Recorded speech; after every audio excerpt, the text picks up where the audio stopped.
നമസ്കാരം, മലയാളി വാർത്തയിലേക്ക് സ്വാഗതം. അമേരിക്കയുടെ നിർദ്ദേശങ്ങളും വകവയ്ക്കാതെ ഗാസയിലും റഫയിലും യുദ്ധം കടുപ്പിക്കുകയാണ് ഇസ്രയേൽ. സർവനാശമെന്ന് ബെഞ്ചമിൻ നെതന്യാഹു വീണ്ടും പ്രഖ്യാപിച്ചു കഴിഞ്ഞു. നെതന്യാഹുവിനെതിരെ പടമുറുകുകയാണ് ഇപ്പുറത്ത്.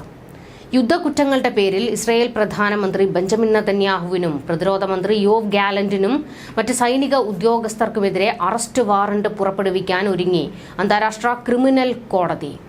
ഹേഗ് ആസ്ഥാനമായുള്ള കോടതി ഈ ആഴ്ച തന്നെ വാറന്റ് പുറപ്പെടുവിച്ചേക്കുമെന്നാണ് റിപ്പോർട്ടുകൾ പുറത്തുവരുന്നത്. എന്നാൽ വാറന്റ് തടയാൻ നയതന്ത്ര മാർഗങ്ങളിലൂടെ ഇസ്രയേൽ ശ്രമം തുടങ്ങിയിട്ടുണ്ടെന്നും ഇസ്രയേലി ഉദ്യോഗസ്ഥർ ആശങ്കാകുലരാണെന്നുമാണ് ലഭിക്കുന്ന റിപ്പോർട്ടുകൾ. അമേരിക്കയും ICCയെ തടയാനുള്ള നയതന്ത്ര ശ്രമങ്ങൾ നടത്തുന്നുണ്ട്. പലസ്തീനിലെ സ്ഥിതിഗതികളുമായി ബന്ധപ്പെട്ട് ഒരു സ്വതന്ത്ര അന്വേഷണം നടക്കുന്നുണ്ടെന്നും എന്നാൽ അറസ്റ്റിനെ സംബന്ധിച്ച് ഈ ഘട്ടത്തിൽ കൂടുതൽ അഭിപ്രായം പറയാനില്ലെന്നും അന്താരാഷ്ട്ര ക്രിമിനൽ കോടതി പറഞ്ഞു. 2014 ഇസ്രയേൽ ഹമാസ് സംഘർഷത്തിലെ യുദ്ധക്കുറ്റങ്ങളെക്കുറിച്ച് 3 വർഷം മുൻപാണ് കോടതി അന്വേഷണം ആരംഭിച്ചത്. കോടതി നടപടിയെടുക്കുകയാണെങ്കിൽ കടുത്ത തിരിച്ചടിക്ക് തയ്യാറാകണമെന്ന് നിർദ്ദേശം നൽകിക്കൊണ്ട് ഇസ്രയേൽ വിദേശകാര്യമന്ത്രി ഇസ്രയേൽ കാറ്റ്സ് വിദേശത്തുള്ള രാജ്യത്തിന്റെ എംബസികൾക്ക് ഞായറാഴ്ച രാത്രി സന്ദേശം അയച്ചിരുന്നു.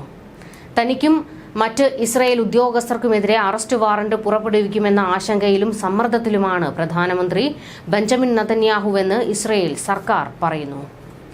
ഏതായാലും വലിയ രീതിയിലുള്ള ഒരു നീക്കം ബെഞ്ചമിൻ നെതന്യാഹുവിനെതിരെ ഉയരുന്നുണ്ട്. ഇത് മാത്രമല്ല, രാജ്യത്തിനുള്ളിൽ പോലും ഇസ്രയേൽ ഭരണകൂടത്തിനെതിരെ, അതായത് ബെഞ്ചമിൻ നെതന്യാഹുവിനെതിരെ മുറവിളി ഉയരുന്നുണ്ട്.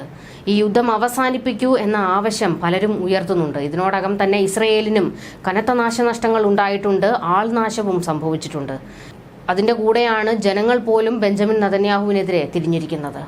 മാത്രമല്ല, ഇസ്രയേലിന് ഒരു തിരിച്ചടിയും ഉണ്ടായിട്ടുണ്ട്. ഗാസ യുദ്ധത്തിൽ പ്രതിഷേധിച്ച് ഇസ്രയേലുമായുള്ള എല്ലാ നയതന്ത്ര ബന്ധവും ഒഴിവാക്കി ലാറ്റിൻ അമേരിക്കൻ രാജ്യമായ കൊളംബിയ.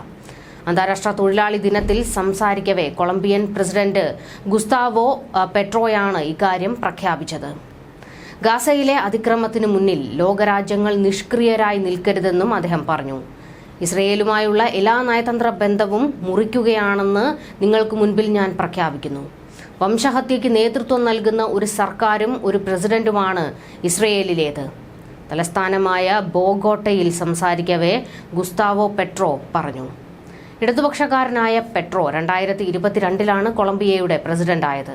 തെക്കേ അമേരിക്കയിൽ ഇസ്രയേലിന്റെ പ്രധാന വിമർശകരിൽ ഒരാളാണ് പെട്രോ.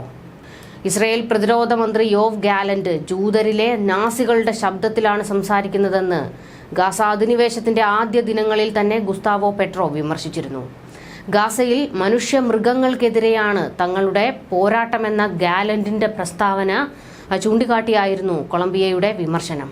ഇതിന് പിന്നാലെ കൊളംബിയയിലേക്കുള്ള സുരക്ഷാ ഉപകരണങ്ങളുടെ കയറ്റുമതി നിർത്തിവെക്കുകയാണെന്ന് ഇസ്രയേൽ പ്രഖ്യാപിച്ചിരുന്നു. ഫെബ്രുവരിയിൽ ഗാസയിൽ ഭക്ഷണത്തിനായി വരി നിന്നവരുടെ നേരെ ഇസ്രയേൽ നടത്തിയ ആക്രമണം നാസികളുടെ കൂട്ടക്കൊലയെ ഓർമ്മിപ്പിക്കുന്നതാണെന്ന് പെട്രോ വിമർശിച്ചു. ഇതിന് പിന്നാലെ ഇസ്രയേലിൽ നിന്നുള്ള ആയുധം വാങ്ങലും കൊളംബിയ നിർത്തിവെച്ചു.